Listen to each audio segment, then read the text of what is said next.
Администрация президенті келіп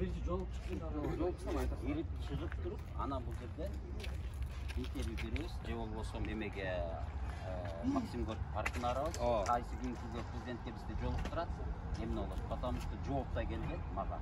Ушул жооптарды мен эмеге исмиге айтып берем, бүткүн айтып берем, келген жооп.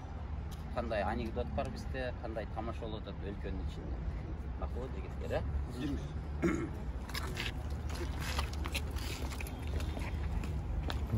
Активист Тимур Махмудов в сопровождении десятков сотрудников милиции.